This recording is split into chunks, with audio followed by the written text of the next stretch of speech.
din naman dyan sa mga ganda-ganda. Wala na kayo sa Kasi loob. kami kanina ni Solen, nakapagtsikahan na kami sa mga wedding. Ikaw, ano bang experience mo? Ito ba yung first soap mo? Hindi. Yes, Ito yung first. Dove. Grabe, first mo to! Yes, bukod sa Half Sisters. Sa Half Sisters kasi support ako ni... Hindi, ito talagang Ito yung sangre ka. Oo, main.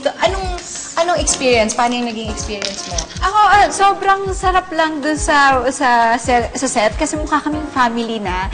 And minsan hindi nakaka-pressure. Talaga? Hindi. Siguro mapapressure ka, hindi mawawala yon dahil syempre mas matagal sila compared sa'yo. Tinitingnan nila yung acting mo, yung gano'n, na-check nila lahat. So, pero nandyan sila para supportahan. Suportahan ka, tapos bigyan ka rin ng pointers, ganyan.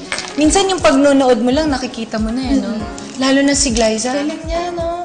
Hindi, pero mahirap kasi yung naging role niya kasi may action eh.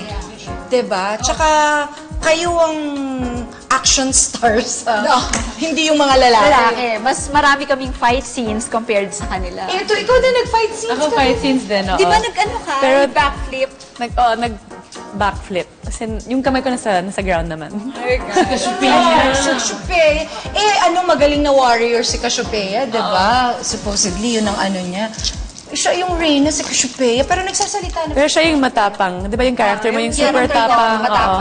Kaya nga tuwin kami, peg, oh. Mahusay itong batang to. Hindi na lang yun. Okay na tayo, di ba? Okay na tayo. Mahusay, magaling siya eh. Oo, magaling. Well, congratulations. Salamat po. Congratulations sa buong cast ng Encantadia and to you also, Solen.